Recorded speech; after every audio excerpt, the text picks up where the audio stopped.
Hello guys, स्वागत है आप सबका। तो आज हम बात करेंगे वारी रिन्यूएबल्स की। कल ही हमने चर्चा की थी, वहीं से बिल्कुल इसने सपोर्ट लिया, अच्छी खासा बाउंस बैक आया। सबसे पहले दोस्तों, अगर आप नए हैं इस चैनल के ऊपर तो सब्सक्राइब जरूर कर लें हमारे चैनल को। इसके ऊपर हम डेली टेक्निकल चार्ट के ऊपर एनालिसिस करते हैं। कई बार मैंने कहा है टेक्निकल चार्ट काफ़ी यूजफुल रह सकते हैं। कल का वो वीडियो आप ज़रूर देख सकते हैं। सपोर्ट और रजिस्टेंस की हमने चर्चा की थी, बिल्कुल वहीं पर सपोर्ट जो है 1400 1500 के आसपास सपोर्ट लिया, 1490 के आसपास। और इसका जरा रजिस्टेंस देखिए, पहला रजिस्टेंस यहाँ पर हमने कल चर्चा की थी कि 1620 हो सकता है। नीचे से ऊपर बाउंस बैक आया और यहाँ पर इसने रजिस्टेंस फेस किया। आगे कहाँ तक जा सकता है वो भी हम देखेंगे। सपोर्ट क्यों लिया यहाँ पर, तो इसी लेवल के आसपास 1500 के आसपास किया है, 1520 के आसपास 200 दिनों का मूविंग एवरेज। और ये जानकारी आपको और कहीं नहीं मिलेगी, तो सब्सक्राइब तो ज़रूर कर ले सबसे पहले अगर आपकी इसके अंदर होल्डिंग है। और लॉन्गर टर्म की बात करो तो देखिए, मुझे ऐसा लग रहा है कि अच्छी तेज़ी की संभावना रह सकती है, लेकिन हाँ, ये शॉर्ट टर्म में वॉलेटिलिटी रह सकती है।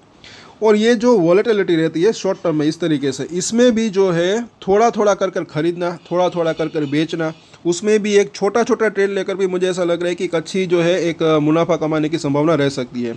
मतलब कि नीचे में सपोर्ट में जो है खरीदने की कोशिश कर सकते हैं, ऊपर में रजिस्टेंस में बेचने की। बाकी जो लॉन्ग टर्म निवेशक जो है, लॉन्ग टर्म शेयर जो ले रखे हैं, वो चाहे तो होल्डिंग कंटिन्यू रख सकते हैं। लेकिन थोड़ा बहुत अगर देखें 2 5 10 शेयर भी अगर देखें तो उसकी भी ट्रेडिंग किसी को करनी है तो कर सकते हैं। मतलब कि और कई लोग करते भी हैं शॉर्ट टर्म ट्रेडिंग की अगर बात करें तो। बाकी सबकी अपनी अपनी मर्जी होती है। तो अगर यहाँ पर देखें तो नीचे से अच्छा खासा ये बाउंस बैक आया। आगे कहाँ तक जा सकता है प्राइस वो हम देखें कि साथ साथ ये जो गिरावट आ रही थी उसके ऊपर भी हमने चर्चा की थी कि इसका आईपीओ जो है अभी ओपन है। आज आईपीओ ज़रा देखें वो क्लोज हुआ। और मैंने कहा था कि हो सकता है कि जो बड़े निवेशक है अभी उसका ध्यान जो है आईपीओज़ के अंदर जो है यहाँ पर है, ये हो सकता है इस वजह से इसके अंदर ज़्यादा वो इंटरेस्ट नहीं ले रहे हैं। जैसे ही आज आईपीओ बंद हुआ हल्की सी तेज़ी भी आई। और आईपीओ की भी हमने बात की थी, किन किन ने उसके अंदर जो है अप्लाई किया है नीचे कमेंट ज़रूर करें। क्या स्मॉल एचएनआई में किया है या फिर मतलब कि रिटेल के अंदर किया है, तो वो भी आप ज़रूर यहाँ पर जो है कमेंट करें। और क्या मैंने कहा था कि इसके अंदर अप्लाई करना है तो कर सकते हैं, अच्छे रिटर्न मिलने की संभावना रह सकती है। साथ साथ अलॉटमेंट के चांसेस भी जो है अच्छे रह सकते हैं क्योंकि बड़ा आईपीओ था वो। सो अब यहाँ पर हम देखें फिलहाल आगे इसकी लिस्टिंग के ऊपर भी हम चर्चा करेंगे कैसी रह सकती है। अच्छी रह सकती है, अभी तो ऐसा लग रहा है प्रीमियम अच्छा खासा चल रहा है इसका। आईपीओ की बात करें अभी यहाँ पर देखें 15 मिनट का चार्ट, तो यहाँ पर हुआ क्या, सवेरे तो जो है नीचे ही था, सवेरे ही यहाँ पर इसने सपोर्ट लिया 1500 से थोड़ा सा नीचे। उसके बाद लगातार ये जो है थोड़ी सी एक बाउंस बैक आया, एक नीचे से अच्छी खासी रिकवरी है इसके अंदर। वॉल्यूम थोड़ा सा और अच्छा रहता तो ज़्यादा बेहतर रह सकता था फिलहाल। और यहाँ पर अगर हम देखते हैं अभी आज बुधवार था, फ्राइडे तक आते आते अब बस इन दोनों ही लेवल को पार कर जाए तो एक जो है स्ट्रेंथ वापस आ सकती है। अब टाइम को ना देखें बल्कि लेवल्स को देखें तो ज़्यादा बेहतर रह सकता है टेक्निकल चार्ट की अगर बात करें। अब यहाँ पर अगर देखते हैं वीकली चार्ट के ऊपर बोलिंजर बैंक, तो अभी फ़िलहाल हो क्या रहा है कि इसकी जो मिडल लाइन है उसको क्रॉस नहीं कर पा रहा है।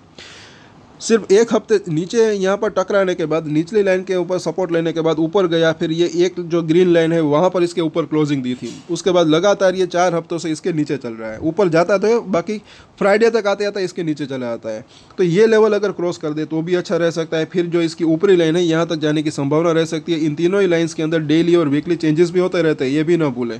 पहले ये ऊपरी लाइन ऊपर जा थोड़ा सा थी, अभी ये थोड़ी सी नीचे आई है, सिकुड़ रहा है बोलिंजर बैंक। वीकली चार्ट की वो बात करें, डेली चार्ट के ऊपर थोड़ा सा अगर देखें तो यहाँ पर निचली लाइन के आसपास जो है उसके भी नीचे गया था, उसके बाद थोड़ा सा इसके ऊपर आज इसकी क्लोजिंग दी है। तो ये चीज़ भी यहाँ पर अच्छी दिख रही है। मतलब जो निचली लाइन होती है वहाँ पर सपोर्ट ले सकता है, ऊपरी लाइन के ऊपर रजिस्टेंस फेस कर सकता है, और नीचे से ऊपर जाता है तो मिडिल लाइन के आसपास भी रजिस्टेंस फेस करना पड़ सकता है। अगर ये मिडिल लाइन क्रॉस हो जाती है तो फिर ऊपरी लाइन जो होती है वहाँ तक जाने की संभावना रह सकती है। और सेम सिचुएशन ऊपर से नीचे जब आता है, ऊपरी लाइन को यहाँ पर टच करके नीचे आता है, तब जो है यहाँ पर सपोर्ट लेने की संभावना रह सकती है, बाउंस बैक आ सकता है। जब मिडल लाइन होती है अगर वो टूट जाती है मिडल लाइन, तो फिर जैसे कि यहाँ पर आप ज़रा देखें कि निचली लाइन तक टच होने की संभावना रह सकती है। सो अब यहाँ पर डेली चार्ट के ऊपर ये 1750 को क्रॉस कर देता है तो फिर इसकी ऊपरी लाइन जो कि 1950 है वहाँ तक जाने की संभावना रह सकती है। इनके अंदर तीनों लाइनों के अंदर भी जो है डेली चेंजेस होते रहते हैं, ये भी ना भूलें। फिलहाल अगर देखें आरएसआई को 39 के आसपास है, अभी भी हल्की सी आज जो है इसके अंदर स्ट्रेंथ बढ़ी है लेकिन ज़्यादा नहीं। इसी वजह से अभी भी सपोर्ट एरिया इसका करीबी दिख रहा है। यहाँ पर अगर हम देखते हैं ज़रा देखें कल ही हमने बात की थी 200 दिन का मूविंग एवरेज 1520 के आसपास है। यहाँ पर मैंने कहा था कि सपोर्ट ले सकता है, इससे थोड़ा सा नीचे इसने सपोर्ट लिया, क्योंकि ये इंट्राडे के अंदर देखे तो थोड़ी बहुत वोलेटिलिटी तो रहती ही है।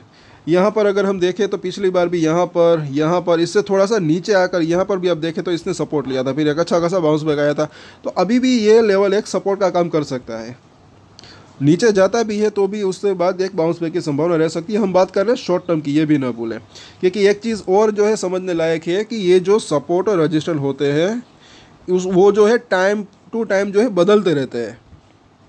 पहले जो सपोर्ट और रजिस्टेंस होता है, एक सपोर्ट अगर नीचे की तरफ टूटता है तो उसके बाद का जो सपोर्ट होता है वहाँ तक जाने की संभावना रह सकती है। एक रजिस्टेंस अगर ऊपर की तरफ टूटता है तो उसके बाद का जो रजिस्टेंस होता है वहाँ तक जाने की संभावना रह सकती है। और ये जानकारी आपको और कहीं नहीं मिलेगी, तो सब्सक्राइब जरूर कर ले हमारे चैनल को। एक और तरीके से हम यहाँ पर समझते हैं कि एक छोटी रेंज बनी हुई होती है। पहले तो अगर देखें तो सपोर्ट रजिस्टेंस की अगर बात करें, फिर अगर सपोर्ट अगर नीचे की तरफ टूटता है तो उसके बाद की जो है एक दूसरी रेंज उसके बाद बन सकती है। फिर नए सपोर्ट और रजिस्टेंस बन सकते हैं ऊपर नीचे इस तरीके से। फिर वो अगर तेज़ी आती है ऊपर की तरफ तो उसके बाद जो है फिर वो एक सपोर्ट और रजिस्टेंस अलग जो है वो हो सकते हैं, अलग एक रेंज हो सकती है।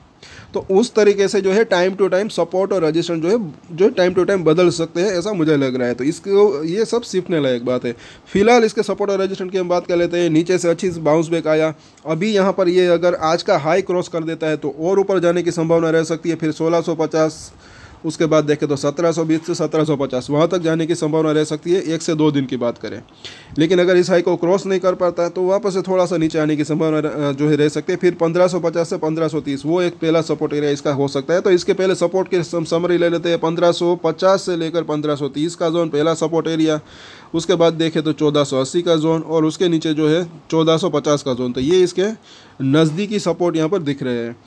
रजिस्ट्रेशन की बात करें तो पहला रजिस्ट्रेशन जैसे कि हमने बात की, एक तो ये 1620 रुपये के आसपास का ही जोन, अगर ये लेवल पार हो जाता है तो फिर 1650 का जोन, 1650 से 1680 ये एक रेंज रह सकती है दूसरे रजिस्ट्रेशन की। अगर ये लेवल भी क्रॉस हो जाता है तो फिर जो 1750 तक जाने की संभावना रह सकती है। शॉर्ट टर्म की हम बात कर रहे हैं। सो इन सभी सपोर्ट और रजिस्ट्रेशन के ऊपर नज़र रख सकते हैं। और कल वापस से चर्चा करेंगे क्या ये 5 और 9 डेज और 5 और 9 वीक के मूविंग एवरेज का पार होता है, नहीं वो देखना बनता है। फ्राइडे तक आते आते कहाँ पर क्लोजिंग होती है वो देखना बनता है। बाकी बात करें लॉन्गर टर्म की तो एक अच्छी तेज़ी की संभावना रह सकती है, क्योंकि रिन्यूएबल सेक्टर के अंदर है। लेकिन शॉर्ट टर्म में ये वोलेटिलिटी रह सकती है। और आईपीओ के अंदर आपने अप्लाई किया है नहीं, नीचे कमेंट ज़रूर करें और सब्सक्राइब तो ज़रूर करें हमारे चैनल को। कल वापस से चर्चा करेंगे इसके ऊपर। तब तक के लिए अगर आपको ये वीडियो अच्छा लगा तो लाइक शेयर सब्सक्राइब करें। और स्टैंडर्ड डिस्क्लेमर जो कि मैं हमेशा देता हूँ, आप कोई भी ट्रेड ले उससे पहले अपनी रिसर्च करें, अपने फाइनेंशियल एडवाइजर की सलाह ले, उसके बाद ही कोई डिसीजन ले। और डिसीजन ले तो उसकी जिम्मेदारी मेच्योरिटी के साथ खुद ही ले। ये वीडियो मैंने एजुकेशन पर्पस के लिए बनाए, मेरी तरफ से कोई भी बाय या सेल की रिकमेंडेशन नहीं है। Thank you.